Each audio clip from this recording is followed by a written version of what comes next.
ดีพ่อแม่พี่น้องป้องปายเบิดสุคนเนาะ FC ทางช่องหมอภูมิ Official เนาะ FC หวยลาวทีวีเนาะพี่น้องเนาะสำหรับมื้อนี้เนาะหมอภูมิก็สิมาตามแนวทางเนาะสำหรับลาวทีวีให้พี่น้องเนาะของงวดวันที่10เนาะพี่น้องเนาะก็มาเบิ่งผลมันออกนํกันเนาะพี่น้องเนาะสำหรับลาวทีวีเนาะโอ้ยห่วงหมอภูมิจะแม่น6พี่น้องเอ้ยมาเบิ่งนํกันเนาะผลมันออกเนาะข้างบนพี่น้อง299ข้างล่างออก29 ถามว่ามาบ่พี่น้องตัวเด่นก็มาเนาะนี่เข้าที่2นี่พี่น้องนี่แต่ว่า26นี่เนาะออก29เนาะแต่ว่าชุดเต็มนี่บ่ภูมิบ่ได้ให้นี่เนาะนี่ก็26กับ29มันก็ตัวเดียวกันเนาะพี่น้องเนาะนี่มาเบิ่งชุดวินนี่เนาะนี่สำหรับชุดวินนี่เนาะพี่น้องเนาะนี่บ่ภูมิกับกากบาทให้นี่มี9เห็นบ่เนี่ยก็ถือว่าปังเนาะพี่น้องเนาะนี่เข้าที่29นี่ เพราะว่าภูมิให้เด่นไปที่2อยู่แล้วเนาะพี่น้องเนาะนะตัวเลขก็เป็นเพียงแนวทางเนาะพี่น้องเนาะก็ไปตามกันต่อเนาะบัดนี้ของงวดวันที่ งวดวันที่11เด้อพี่น้องเด้อบัดนี้สำหรับงวดวันที่11เนาะพี่น้องเนาะไปตามกันต่อเลยพี่น้องสำหรับแนวทางให้ลาวทีวีเด้อพี่น้องเด้องวดวันที่11เนาะพี่น้อง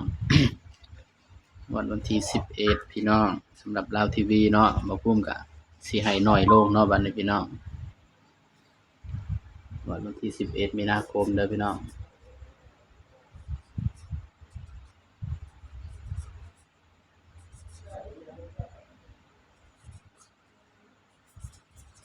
68เนาะสำหรับลาวทีวีเนาะพี่น้องเนาะ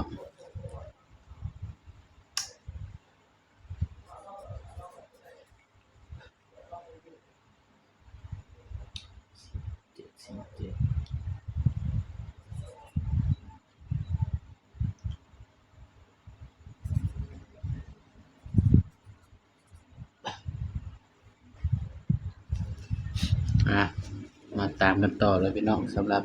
หน่วยลาวทีวีเนาะวันที่11มีนาคมเด้อพี่น้องเด้อสำหรับมื้อนี้ก็ปังอยู่พี่น้องเนาะเอาที่ข้างล่างเนาะ29เนาะก็ให้เด่น2เนาะ เด่น3ตัวแม่นบ่พี่น้องเดี๋ยว3ตัวมันก็หลายเกินไปบ่พี่น้อง9คู่พุ่นเนาะเดี๋ยวบ่ภูมิสิให้แค่ตัวเด่น2ตัวเด้อบัดนี้พี่น้องมันจังบ่หลายเนาะพี่น้องเนาะ มาเบิ่งนำกันเนาะสำหรับตัวเด่นเฮาสิได้หยังมื้ออื่นพี่น้อง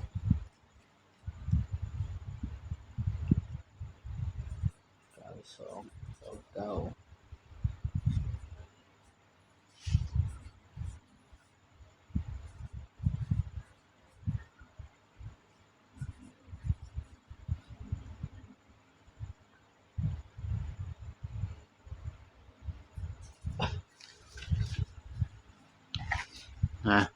กับ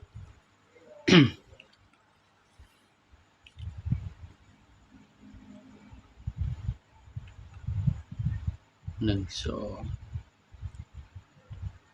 มาพี่น้องสำหรับตัวเด่นอื่นเนาะพี่น้องเนาะ นี่เด้อพี่น้องเด่น1กับ2เนาะนี่สำหรับลาวทีวีเนาะถ้าว่าเด่น3ตัวบ่พี่น้องสำหรับเด่น3ตัวเนาะมันก็สิมีอยู่พี่น้อง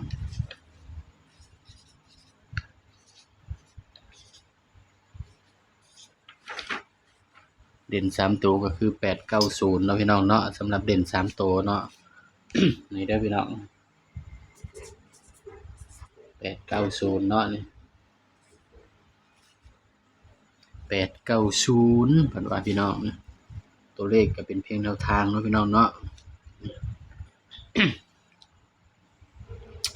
เก้ามันมาหลายบ่ภูมิยันเก้ามาอยู่พี่น้องมื้ออื่นนี่ก็เนาะ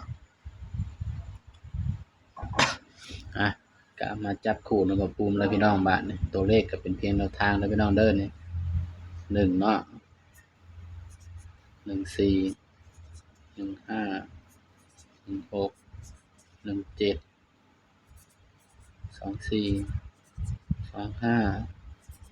26 27นี่เด้อพี่น้องสำหรับแนวทางลาวทีวีมื้ออื่นเนาะกันไว้ที่19กับ นี่เด้อพี่น้องเด้อนี่ สำหรับเด่นเนาะพี่น้องเนาะบ่ภูมิก็เดี๋ยวบ่ภูมิเจาะให้เนาะ16 14 27 25 24นี่เด้อพี่น้อง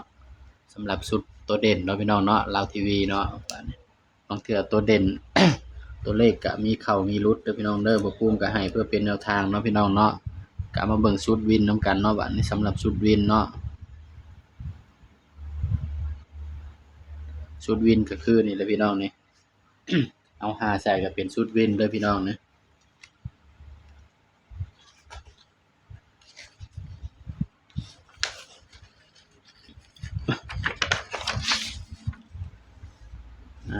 เดี๋ยวบ่ภูมิก็สิให้แม่นี่เลยเนาะอันนี้เอา5มาเพิ่มใส่นี่พี่น้องชุดวินเด้อพี่น้องเด้อนี่5890นี่คือชุดวินพี่น้องนี่ใครสิเอาไปตัดเล่นกันไปได้เนาะพี่น้องเนาะนี่สำหรับชุดวินเนาะนี่แต่ว่าบ่ภูมิบ่ได้จับคู่ให้เนาะ บ่ภูมิประหยัดกระดาษเด้อพี่น้องเดี๋ยวกระดาษบ่ภูมิสิบ่พอเนาะกระดาษมันใกล้สิเบิดแล้วพี่น้องนี่อ่ะนี่เด้อพี่น้องเด้อนี่ชุดวินเนาะ5890เนาะก็อย่าลืมไปตัดลิ้นเด้อพี่น้องเด้อนี่สำหรับชุดวินเนาะนี่ตัวเลขก็เป็นเพียงแนวทางเนาะพี่น้องเนาะมีเข้าแล้วก็มีหลุดพี่น้องสำหรับมื้อนี้ก็ถือว่าปังเนาะพี่น้องเนาะนี่6กับ9มันตัวเดียวกันเนาะพี่น้องเนาะก็ระวังไว้เด้อพี่น้องเด้อ